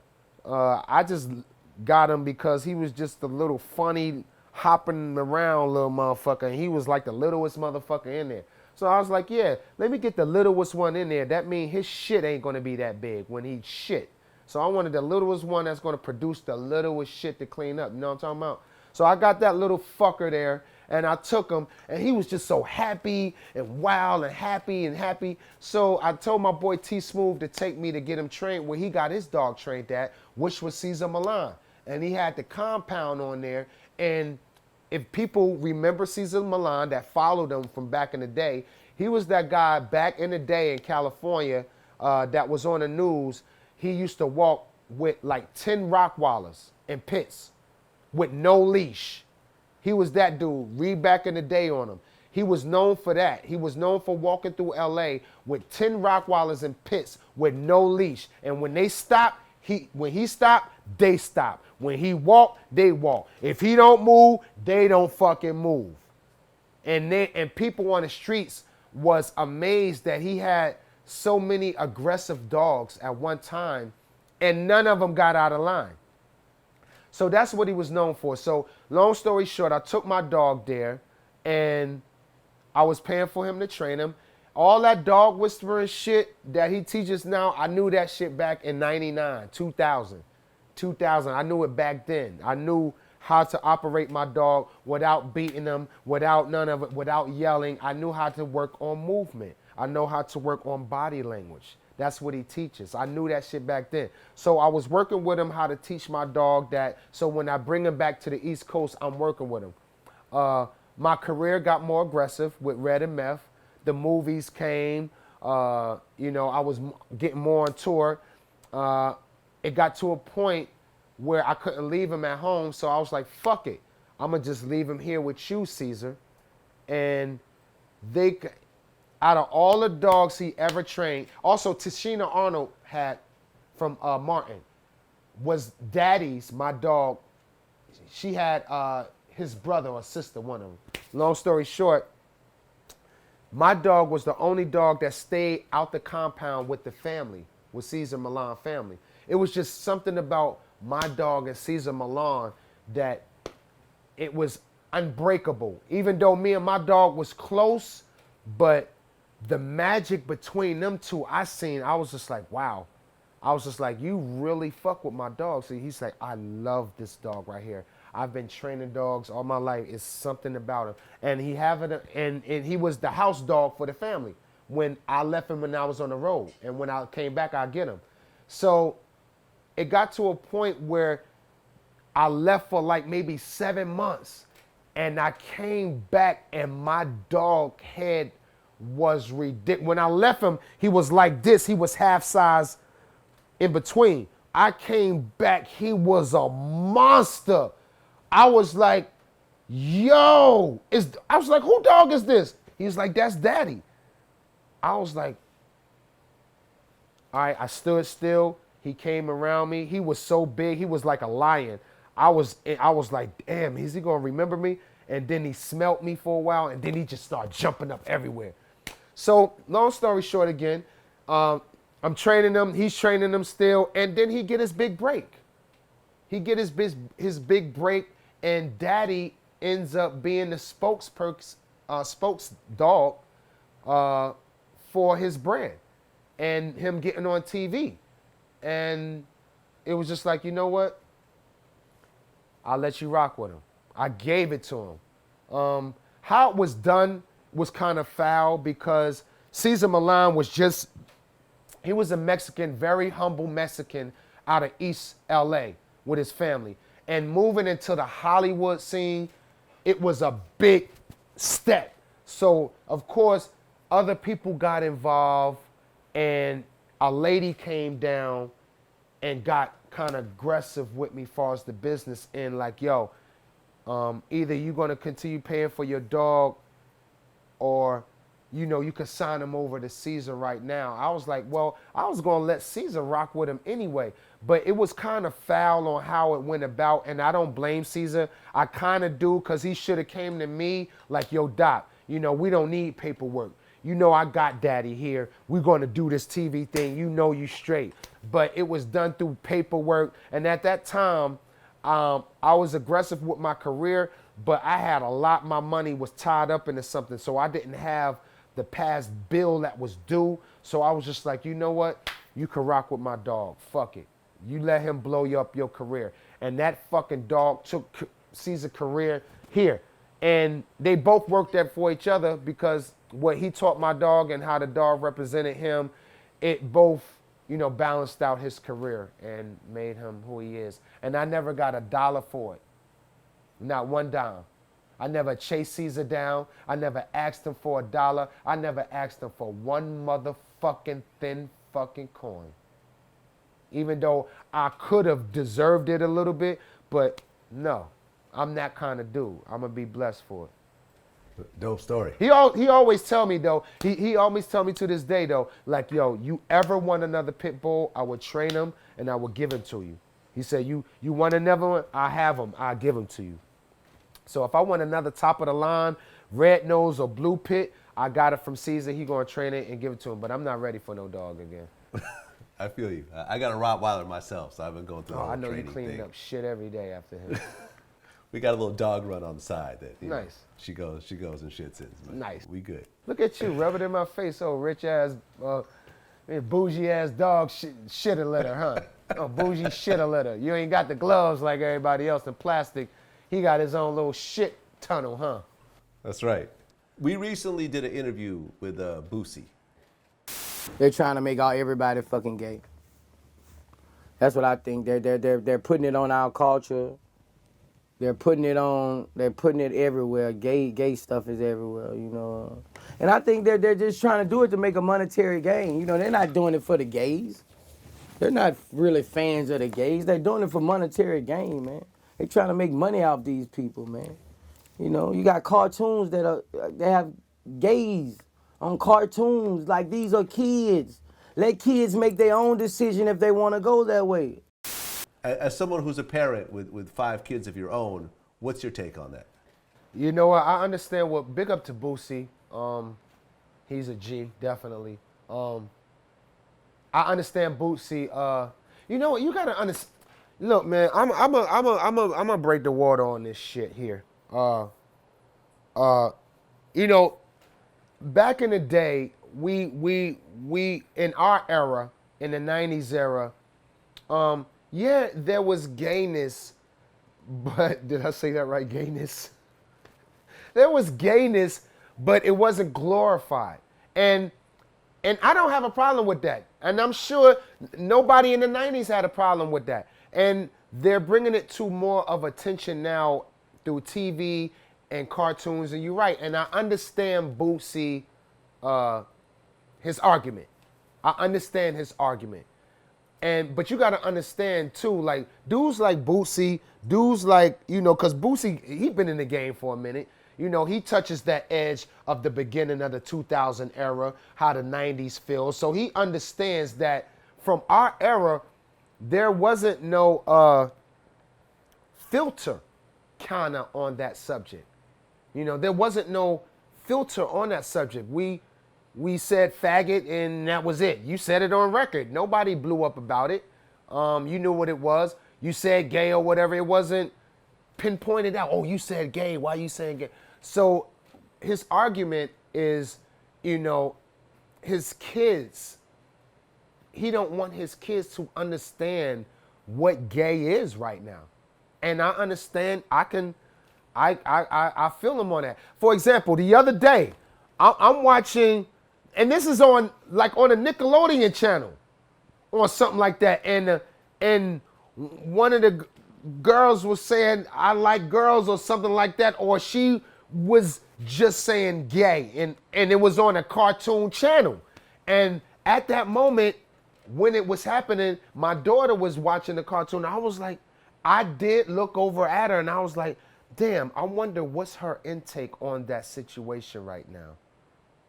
I wonder what how she feels about watching that and hearing that right now. But then again, I gotta think, man, like with this internet and with this social media, this word gayness, being gay, being with another woman, being with another man, is not nothing new now. It's like, they made it into like a way of life, just like being heterosexual. And I'm sure that wasn't the first time my daughter heard or seen that kind of particular situation what she's seeing on the cartoon there. But she didn't react in it she didn't react like, ooh, they talk about gay, I can't talk about, she just accepted it and looked at it like, and continued watching like, oh, there's another chick that's gay, whatever, kind of thing. So, you know, what I can say to Bootsy is, I understand your argument, and, you know, I ride with you, brother, because I love my kids to death. You know, there's nothing in the world I won't do for my kids, and I want to educate them the right way, and I want them to learn everything. I want them to know about everything. So I understand Bootsy argument.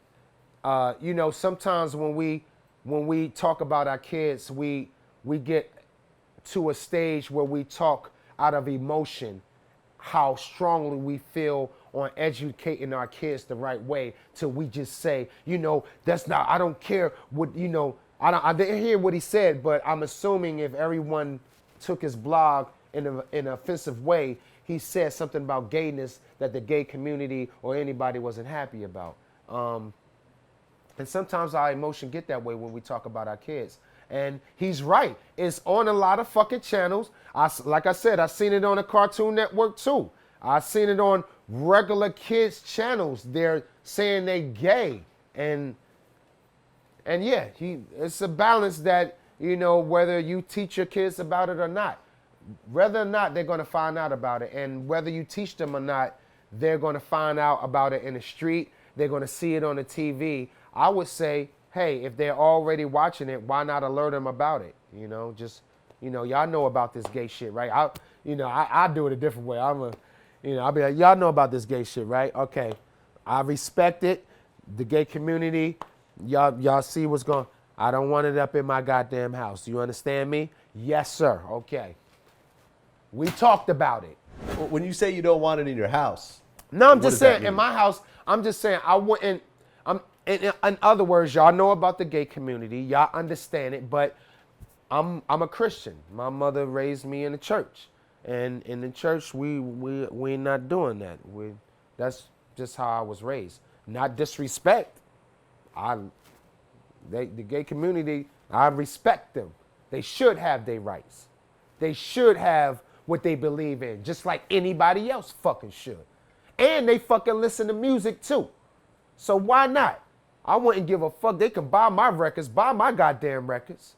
Shit, buy my shit. Y'all listen to shit, y'all listen to good music, buy my music. But far as my kids and what I'm raising my kids on to be, on how I want my kids to be, I'm gonna alert them about it. I'm gonna teach them about it. And as they learn, they're going to know about it on their own. But what I say, don't bring it in my house, just like any other parents say, don't bring that shit in my house. Don't bring that up in my house. Now, if you going to be, I'm going to respect you. I'm going to love you. I'm going to embrace you. But try not to bring it up in my house. So if one of your kids came to you and said, Dad, We ain't even going to talk about it because they ain't even coming up in there. Everybody's good right now. They know what they want to do. They like women, and my boys like women, and my girls like men. And I only have one baby, and she don't like no men right now. She's too young to be liking men. So I ain't even thinking about that right now. They're not thinking about none of that. They're thinking about school. They're thinking about being a boss, and they're thinking about making a future. They are not worried about the gay community, the heterosexual community, or none of that. We here at the Richmond store. This is the store in Staten Island, 827 Castleton Avenue. You know, come see us. You know, we got all types of apparel, anything that fits your pleasure. You can also find us out on www.richmondhood.com. Please fuck with us. We doing it big here. We number one here on Staten Island. Also, Redman and Method Man app. You know, Redman and Method Man is partners with this app called Blaze Now. If you don't got it, you can download it to any cell phone platform, Android, iPhone, whatever. And this app shows you the hottest dispensaries around the fucking world. It allows, you know, marijuana entrepreneurs or marijuana critiques to allow them to tap into business. It'll show you, you know, the ratings on that dispensary. Also shows you the kind of weed they have at dispensary, possibly. And plus, I got it on my phone too. It's another thing I'm supposed to say. That I know. That's as far as the Red and Meth app. The app is to show you the hottest dispensary around the world. Because first of all, you got to understand with Red and Meth, you never seen our name on any products, really, have you?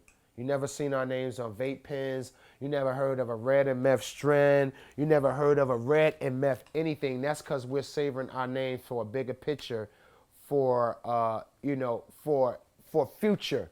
We thinking of future growth of this marijuana industry. We want this industry to grow responsibly. So that's why we partnered up with the Blaze Now guys to tap into what this app does. So you know what you're buying. So you know where you're going. So you know who you fucking with. That's being a responsible side of in this industry, giving people the information they should know, because it's $1 billion industry. It's $1 billion fucking industry, and it can get out of hand. And I want to be, the guy, not with my name and brand all over these products, but I want to be the guy that helped this industry build responsibly. How do you feel as someone that's been championing marijuana your whole career when it was illegal? And, have you actually been arrested for weed? I'm sure plenty you've of been times. arrested for weed. Like, how many times have you been arrested for weed? Well, I've been arrested over maybe like 7 or 8 times. Even when I sold weed, I was locked up maybe 2 times, but it wasn't no big deal. But as far as driving in the car with weed, a whole lot. Okay.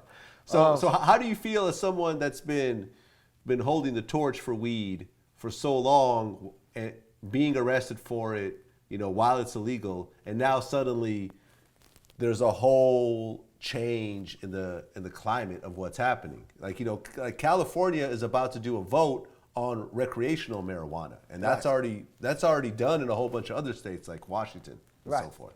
In Colorado. Well, yeah, Colorado. Like I say, like I always say, Meth, Red, Snoop, Be Real, we are the forefathers of this shit. Far as hip hop wise, on keeping that marijuana culture alive. A lot of people don't know, even with us, carrying the torch for all these years to for the younger generation, the generation after us, to continue that movement. Y'all, the fans out there, y'all don't know. Yeah, we promoted marijuana back in the 90s, not as a high. That's why, us four, we're highly respected, because we didn't promote it as a high. We didn't promote it as, being cool to smoke weed in hip hop. We promoted it as marijuana is a way of life. It's a movement. It's the way you wake up. It's the way you walk. It's the way you talk. It's the way you present yourself to people. It's the energy you give to people. It's the energy that people feed off of you from. It's a way of life, that marijuana life. And that's what we promoted, because we lived it. We grew it. We shit it. And people and fans have to realize, from us carrying that torch to now, we missed out a lot of shit. Far as our family, far as money, like endorsements. Pepsi wouldn't fuck with us, even though motherfuckers at Pepsi love Red and Meth and Snoop and Be Real, but they know they can't have motherfuckers fucking with their brand that deal with marijuana. Wait, so you actually had Pepsi turn down a deal with you guys? But we endorsements, we knew that we were shorted on having endorsements come in because of what we promoted. Even, when we tried to go for a couple of endorsements, they was like, yo, we love you guys, but far as the brand and y'all smoking, it's a clean brand. Their brand was too clean to fuck with our brand because of what we promoted. So, long story short, you know, because we brought that music for y'all, that feel, that marijuana movement, we were shorted out a lot of money. We were shorted out of deals probably because of what we promoted, but we didn't give a fuck because we believed in this marijuana cult, you know, to take us where we need to go. And now you see where the fuck is at. And now you see it's highly respected. And I see a lot of people, a lot of artists too, that's just like, yo, this marijuana game is jump off. I gotta get into it. Yo, let me get a strand. Yo, call my people. Yo, we gotta build a building. And they just throwing money, trying to get a dispensary, trying to get a grow going, trying to get edibles going. And all of them is gonna fucking lose. And you know why? Because this marijuana movement is just like any other movement. This marijuana movement got people who's authentic. Even the people who runs the biggest companies, they are authentic. You know, they're like, look, we've been pushing this shit for the last 20 to 50 years. Ain't no way in fuck we just gonna let some motherfucker in here just come in here and throw money at us when we already got our own money. We don't need your help. This marijuana sells itself. So a lot of people gonna lose just throwing their money in without researching, without doing the knowledge on the build up, on the growth for it. See, a dude like me, even though I smoke and whatever, I went to school in Oakland, California. I went to Oaksterdam University. That was ran by Richard Lee, one of the founders and one of the frontiers of this marijuana movement. Richard Lee, if you don't know who he is, do the knowledge. Go look him up. I went to Oaksterdam School. I did the crash course. I got my degree. I got my diploma or whatever and degree to run a dispensary because I wanted to learn more instead of what I was smoking all my life. I wanted to learn more about it. And I take this game very serious, man. And it progressed to being legalized in Colorado first, then Seattle, then Oregon. And I don't know what the fuck California waiting on. They better hurry the fuck up. But yeah, they talking about making it recreational.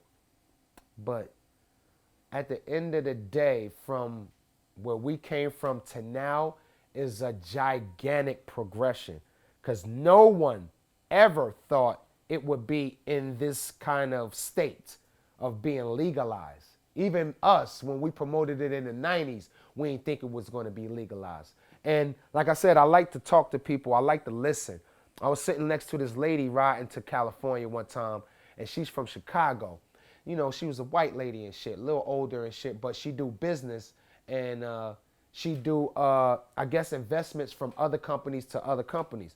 So I had to ask her, I was like, all right, so what do you think? Because she was talking some big shit that, you know, I was like, wow, well, let me tap into this. I was like, what do you think, where the marijuana industry gonna go?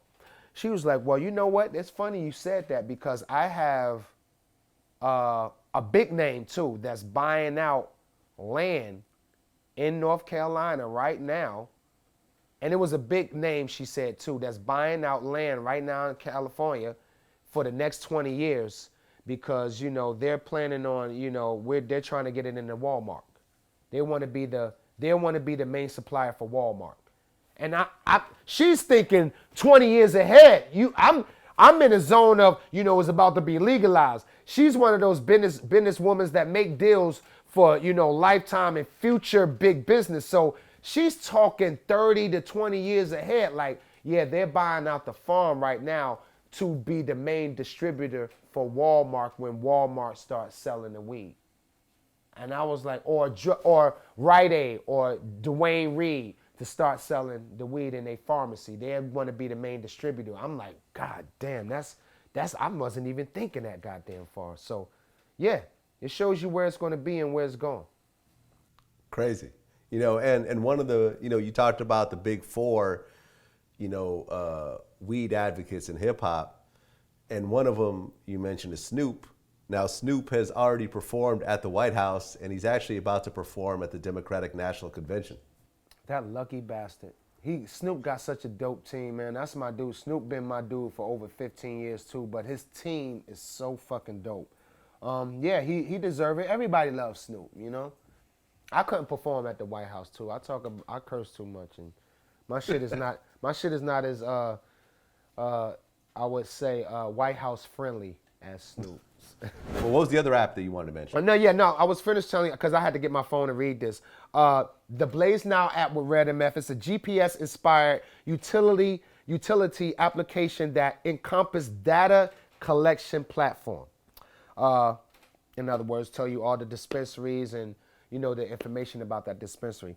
On the back, we also have a full platform integrating seed to sell software for real-time updating for the consumer and their products. Flower, vape pen, edible, etc. So this app, this app is, it gives you information that you should learn about, that you should start learning about this marijuana game and where you go to get your weed and who you're getting it from and why you're getting it from there, and maybe you should try something else. Like I said, I'm in this marijuana game not to get a lot of money. I don't give a fuck about being rich. I'm rich off respect in my hood. That's enough for me. My babies are good. They got college money. I'm fine. I'm not here to get rich. I'm really here to promote and help this marijuana industry grow to the limit it should, but I want it to grow responsibly. That's why I'm here. I never did business with an app before. This is my first time. This is Method Man first time. So support your boys. Also, I'm working with a company too, Canamark USA.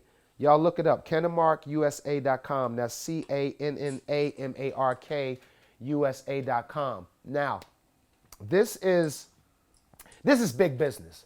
I only fuck with big business. This is FDA approved. No flour, we don't touch no flour, no marijuana products at all. This is how big this is. Judges is on my team. Lawyers is on my team. City officials is on my team. This is how big this is. It's the first FDA approved warning edible label that goes right on the candy itself, the marijuana infused candy itself. Meaning, once you take that wrapper off an edible, you don't know where that edible came from. You don't know how many grams of marijuana that edible is infused with. You don't know any information about that edible, period. This edible, this FDA approved, all natural edible warning label goes right on the chocolate bar or whatever edible that you eating at that time. So when that paper is off, you can see the label, and it also comes with an app on the phone. Now you take the phone and you just put it over the edible candy, and it pulls up where that edible came from, who made that edible, how many grams that edible is infused with, how many bites you should take before you're fucked up. Because we're having a lot of incidents where the kids are eating candies and not knowing what the fuck it is. That goes on a responsibility to the parent. The parent need to be more fucking responsible. But just in case, a kid can eat that edible and be fucked up for weeks and have a bad digestion off of something that they don't know about. And we all heard about the incident that happened in Colorado where the man shot his wife and he blamed it on an edible. There's never been a case of where edible has caused someone to shoot or do any harm to anyone. Marijuana cools the situation down, if we all know. So maybe that guy had a drinking problem. We don't know. But with this label, we can avoid that. At least you have a second chance to find out what that edible is about.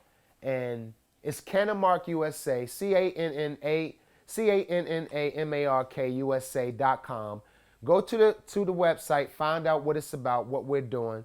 This is so big, we're trying to get it mandated through all 50 states once it's legalized. We want to get it mandated. And to all edible companies, you should be looking into this right now, because not only we're trying to get it mandated, but it can help you and save you. And plus, you can make money off of this brand too if you get the Canamark seal. Say, for instance, someone have a bad digestion on your product and they not knowing it was infused, or you run into the same problem that happened in Colorado. At least you'll be protected with that stamp that FDA approved. Well, they had another chance to read where that edible came from, and they didn't use it. So they didn't read the instructions twice. It's their fault. And it'll save you a little bit more leeway in court and legal matters. So fuck with us, CANNAMARK, CanibusUSA.com. Find out what we're doing. I think it'd be good for edible companies to really tap in right now while it's at an early process. And that's what I'm doing right now. I'm only doing big business. No grows, no vape pens, no Redman vape pens, none of that bullshit. I don't want all that. I'm after this big business. This is what it's going to be about. I'm trying to prepare myself for the future. So that's Blaze Now app with Red and Meth. Tune into that. Download it now. Plus it's Red and Meth, so you know you got to support your boys. And go to Canibus USA and check out what we do as far as that. And also, please come to the fucking store. Tap in, www.richmondhood.com, or come down to 827 Castleton Ave and check out what we're doing here. www.redmansworld.com for any of my CDs, pins, anything of Redman merch you want to find out, or anything that I'm dropping, videos, shows. Tune into my website, or on Twitter at The Real Redman, or on IG, Redmangilla, REDMANGILLA. Big up to Brick City, we here. No doubt. Redman, definitely an honor. Yes, sir, absolutely. Red and Meth is working on How High Part 2, and Muddy Waters 2 is dropping at the tip of next year. What do you think about the whole situation?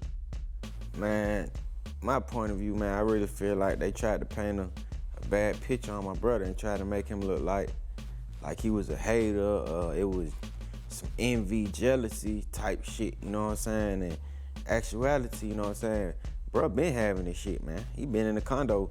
I got my hat on and I had my Coke bottles up under my hat. And I'm sitting at the dinner table like an asshole with the hat on, knowing she gonna tell me to take it off. And I'm just sitting there just gawping down, in my zone. She said, take that goddamn hat off at the dinner table. I'm like, come on, Mom. Coke everywhere.